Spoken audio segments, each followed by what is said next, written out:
guys, welcome back. It is time for math, and oh my goodness, we're moving up in the world. We are adding fractions with unlike denominators. I think at this point, most of us should be pretty comfortable with this. What do you think, Mr. Schmidt? Sure. I mean, maybe they'll need more help. Maybe some of them will need more help with the number line. So it's nice you have it already set up. Yeah, I thought that this was, I worked on it and I spent a little time on this and I thought, yeah, I think we definitely should use the number line here. So let's go ahead and take a look at it. It says adding fractions with unlike denominators. For each problem, make an estimate of the answer using benchmarks. Do you think the answer will be closer to 0, half, or 1? So those are the benchmarks, 0, half, or 1. Can you explain to them real quick what the benchmarks are? I know you named them, but what do they mean by benchmarks? Well, I know what they mean, but I just want to make sure everyone does. Well, using benchmarks, they're trying to determine when we're rounding the fraction, at what point are we at? Are we closer to nothing, a half of something, or the whole? So the benchmarks on this number line. So when we are talking about the benchmarks, we're talking about right here. Where the 0 is? Yes, we're talking about right here at the half, and we are talking right here at the whole. So these longer lines are the benchmarks. And those would be there whether you're solving the problem or not, right? Absolutely. Okay. So our first problem says, then solve and record your work. Okay, so our first problem, the estimate. You guys know how much I love guesstimating. You want me to move down now? Yeah, a little bit. We still need to see that, but yeah. So we'll do the first one for you. It says 1/2 plus 1/4. So if I'm going to estimate, well, there's not much I can do with that. I'm just going to say 1/2. If I'm estimating here and I'm looking at the benchmarks up here, I'm going to say it's about the halfway point because it is 1/2. Okay, and then 1/4. So 1/4. Well, 1/4 is less than a half. So this is the halfway mark. It is less than the half. It's actually right here, guys. It is less than a half. So it's kind of hard to call it. Is it closer to 0 or close to 1? Mrs. Schmidt? But it is Mrs. less Schmidt? than. Yeah. Aren't they asking us to estimate this sum here? The 1/2 plus 1/4? Yeah, it is. We're supposed to estimate that, right? Yeah, so I'm going to say that, well, I was just going to say that this was closer to 0, so if I add them up, so this was just my strategy. Okay. So I was going to say it's about close to a half. Yeah.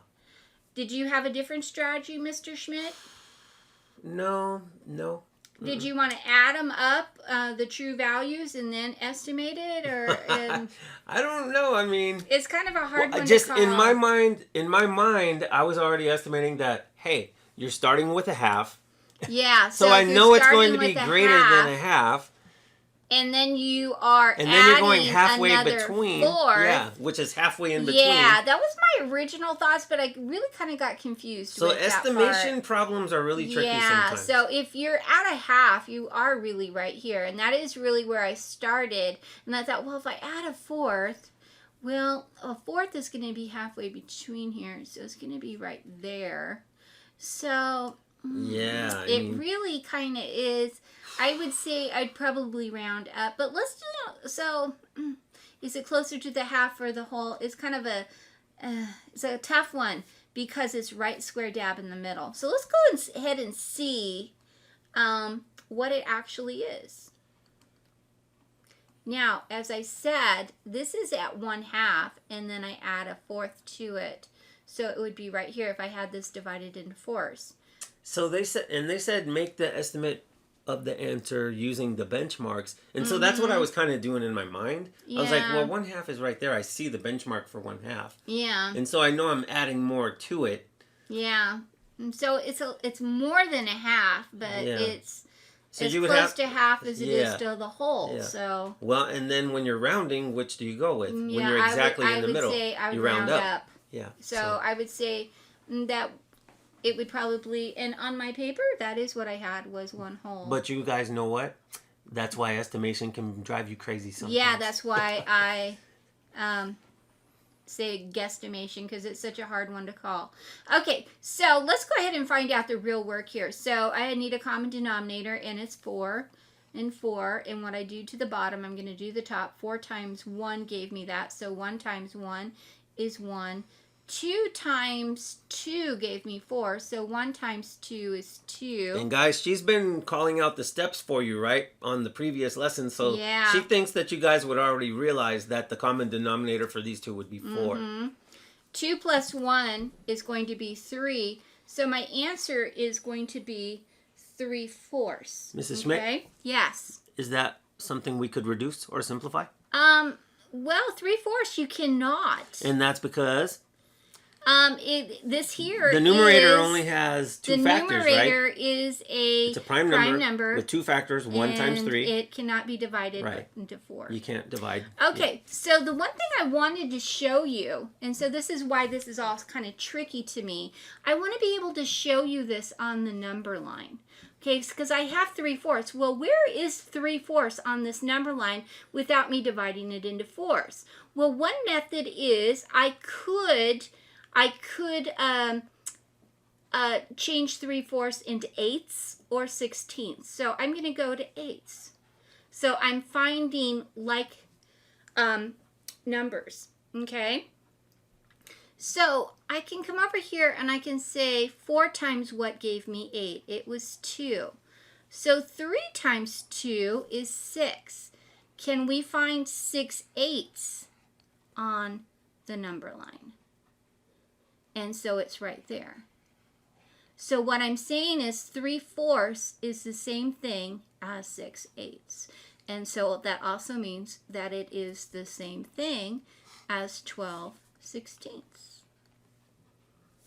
Awesome. Does that make sense? Makes sense. All right. Shall we go down? Yes, let's go ahead and go down. And we'll have to go back up to the number line, right? Yeah. Okay. Well, I'm thinking here, Mr. Schmidt, do we need to do B for them?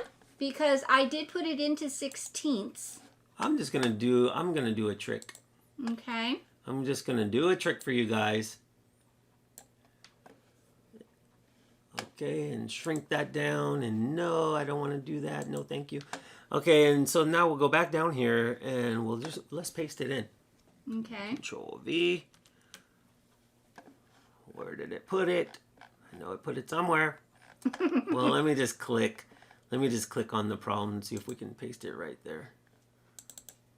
Yeah, okay. And Control V. Ah! Oh my goodness, Mr. Schmidt, there it is. We can shrink it. Yeah. Okay. But that way you can so now we can still see it. Yeah. Okay. So if we look at this one and we say, Mr. Schmidt wants to talk about it. Let's go ahead and try this his way. No, I don't have a way. No. I know, because this one's kind of, so 1/2, we know 1/2 is right here still. Okay? Right. So this is 1/2. So that's where we are right here with that one. Now we want to add 9/16. So that means we've got to add 9/16 to it. Okay, so here is the tricky Ricky. Because each one of these, so you see we went from 8/16, 10/16, so it's jumping 2, right? Skip counting by 2. Skip counting by 2. So if I go here, I make 1 jump, that's going to be 2/16.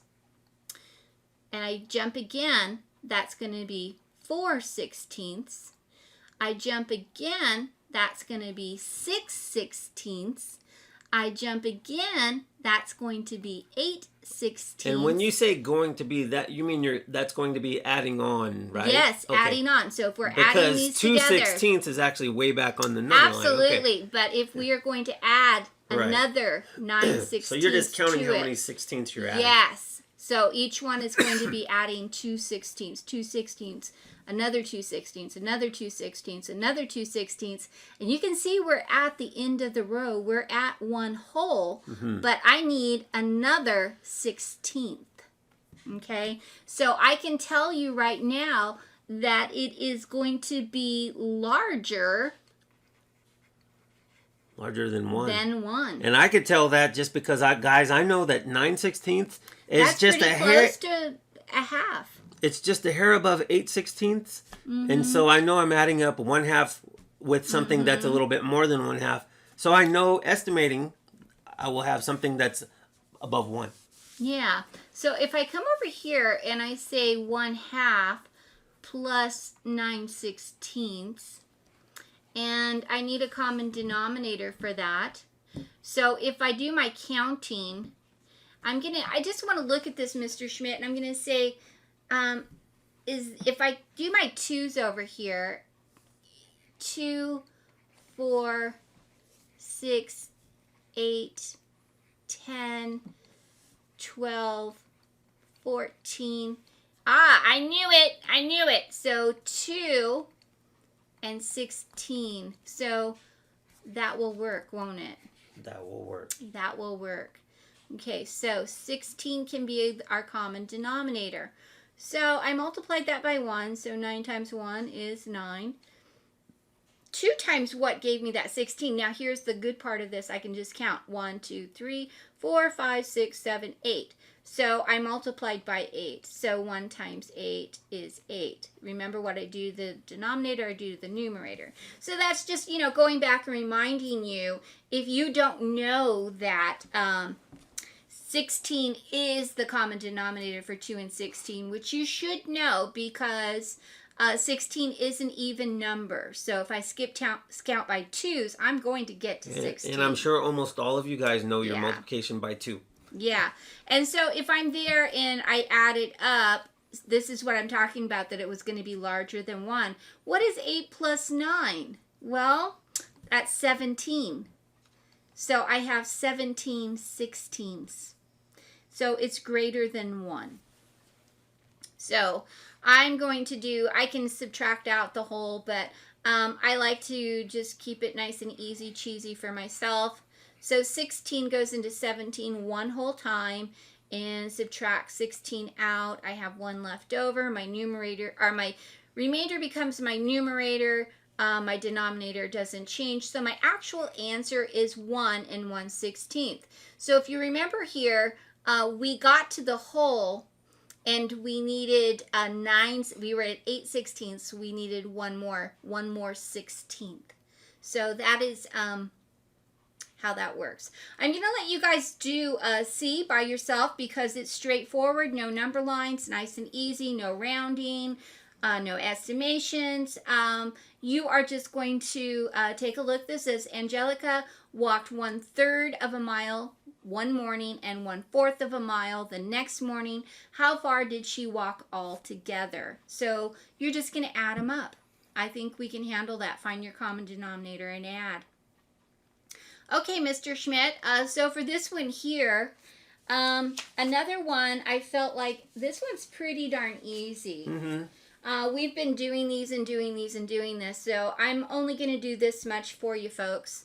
I'm going to see up here in the solve, we have 1/3 plus 1/7. And so, of course, we need to find a common denominator for them. So we're going to come over here and we're going to do our counting. We're going to find our factors of 3. So well, multiples of 3, I'm right? so sorry. You're right. Not factors. Okay. Multiples of 3. So 3 is going to be 3, 6, 9, 12, 15, 18, 21, 24, 27. You stop it. 30. 15, 18. I just like the song, yes, Schoolhouse Rock. 21, and then 24. Okay. And so then for 7, the multiples for it are going to be 7, 14, and then 21. And I don't need to go any further because I can already see that I have matches. Can I just point out something to you advanced students? If you see that you have 2 prime numbers and you're trying to find the least common multiple, well, they're both prime. They have no common factors. So you're going to multiply them. If they did have a common factor, but then they wouldn't both be prime. So absolutely. So you're going to end up having to multiply those 2 numbers together. So only thing I'm going to do for you guys right here is I'm going to give you 21. So 21 is your common denominator. And the reason I'm doing that down here is because you have a a number line. Let me go down so they can see. You have a number line here, and it says show your solution on the number line. Yeah. So you have found a common denominator, and then you're going to add them. So and it requires 21. So that's what I want you to see. You're going to have to you're going to need to make it I think they should count. Maybe they could count by threes. That you could, or you can get on my crazy Well, your other number line was skipping by twos. Yeah. 21 ticks. Or you could... count by 3, so 3, 6, 9, 12. 12, 15, 18, 21, 24, 27. So you can do that too. 30. So whichever way you want to do it. But I think you guys can handle this part, so I'm going to let you have it. Cool. Okay, now we have the reteach page. The reteach page, Mr. Schmidt, I really couldn't find anything to do on it. Really? Yeah. So let's look at it. You want to go ahead and read it and see if you can find something? Well, let's read it in case anyone needs help with the words.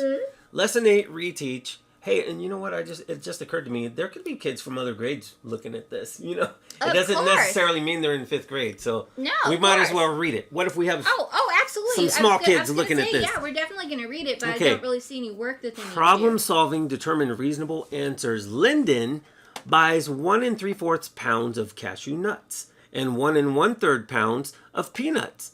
He mixes the nuts together.